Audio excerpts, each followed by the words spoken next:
Thank you, Mr. Speaker. I would like to thank the gentleman from Arizona, Mr. Gosar, for his leadership in setting up this special order on the importance of proper forest management on our nation's federal lands, and also like to thank him for his unwavering support of my bill, H.R. 2936, the Resilient Federal Forest Act of 2017. It is my sincere hope that we see H.R. 2936 move off the floor of the House with a strong bipartisan support and then move through the Senate and get it on the president's desk so he can sign this and we can start the process of reversing something that's been going on for many years. As a person educated in forestry, I can tell you that forests grow slowly. We almost don't recognize the change in the forest because it happens so slowly over time. But given enough years, we see what's happened to our timberland out west. And I have a map here of all the forest fires that we've seen out west this summer. And we didn't just get to this point overnight. It happened over a series of years. It happened when, back in the 90s, I believe we had an overreaction to probably some forest management practices that weren't the best that they could be. So the pendulum swung way too far, and we got in a position where what I say is we were loving our trees to death. And we stopped managing our trees. But we kept putting fires out. And fire is nature's natural way to manage overgrown forests. So what we've seen happen over time is we've seen more insects and disease infestations. As these trees grow closer together and fill the growing space, they start competing for water. They start competing for sunlight. They compete for nutrients. They become weakened. They become susceptible to insect attacks. They become susceptible to disease, and then they die. We get lightning strikes, or we get fires that get out, and then we're dealing with a catastrophic event. But it doesn't have to be this way. If we would employ sound forest management practices, we can do a lot to mitigate the intensity and the number of these fires. As we look at issues that are created by these fires, we know that this has been the worst fire season on record, but it broke the record that was set in 2015 as the worst fire season on record. I predict that if we don't start managing our forests now, that in the next coming years we're going to see new worst fire seasons on record. This is a process that will continue to get worse unless we address the problem, and it's to the point where it's going to take time to reverse what's happened and to get the forest back into a healthy state. I was notified this week about a sheep farmer down here in southeast Wyoming, who in Torrington, who was a young guy getting into the business, and he lost 5 sheep, took them to the veterinarian to do a post-mortem analysis, and found out they died from smoke inhalation. Now, the fire that was creating the smoke that was drifting down there was about 800 miles away in Montana. If it's causing that kind of risk, health risk to sheep, what is it doing to the residents that live out here? And I know that there's been schools closed, there's been people who have to stay indoors, but this creates a health risk. And it's more than just a risk to healthy forests, it's a risk to healthy humans. So we've got another map here.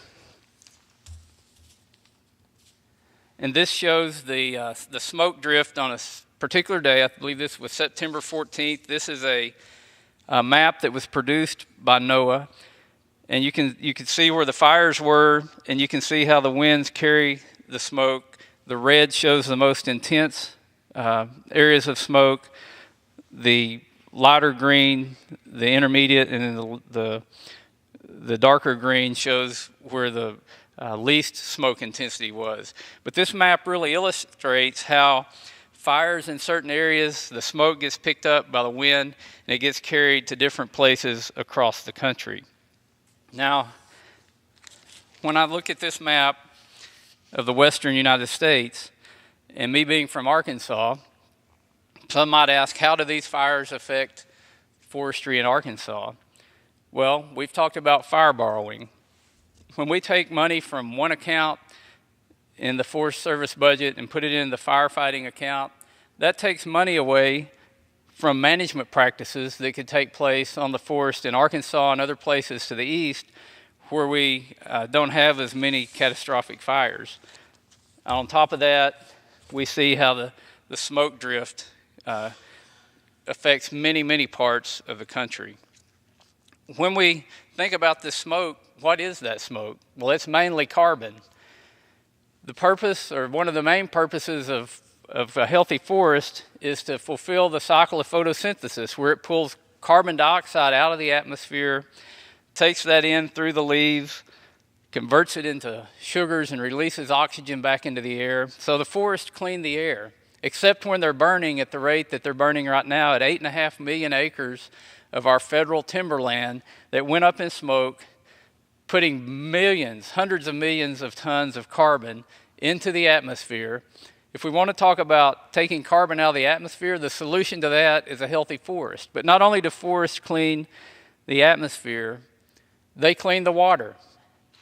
The more ground cover we have, the more water gets filtered as it goes into the ground, as it goes into streams.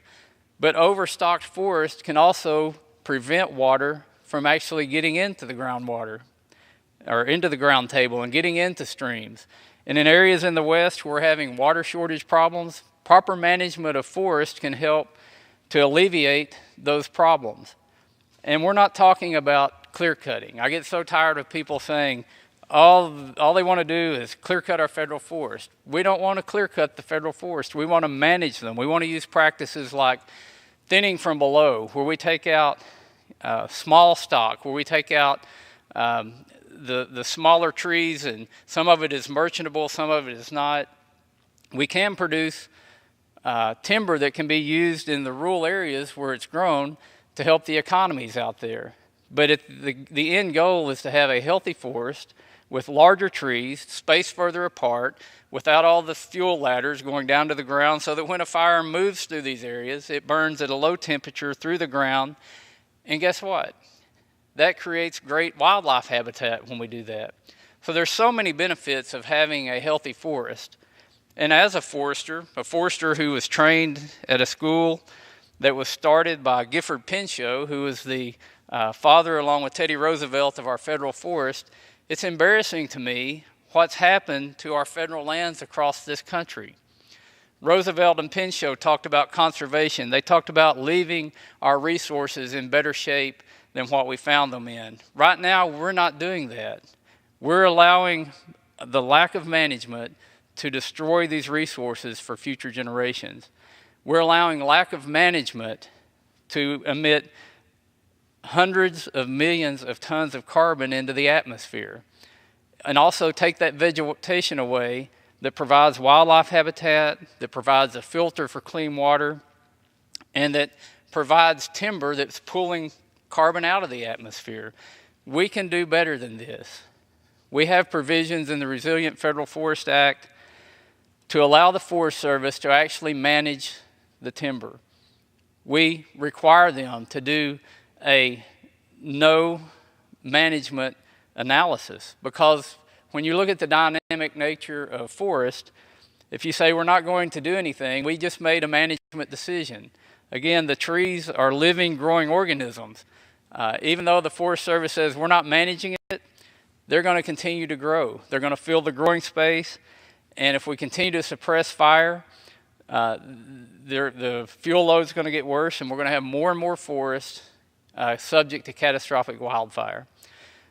I believe it's 192 million acres of federal timberland in this country. About 60 million acres right now, according to the Forest Service, is subject to catastrophic wildfire. It's time to act.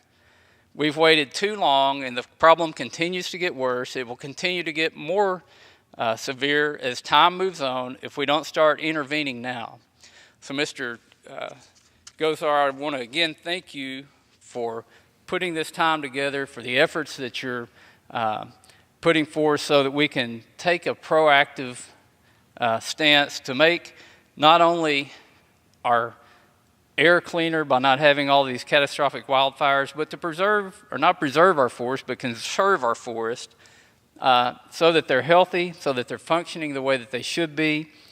And I want to thank you again for all that you're doing, for the work of the Western Caucus, and all the members who are realizing on both sides of the aisle how important it is that we do the right thing, that we pass H.R. 2936, and that we start addressing this problem now.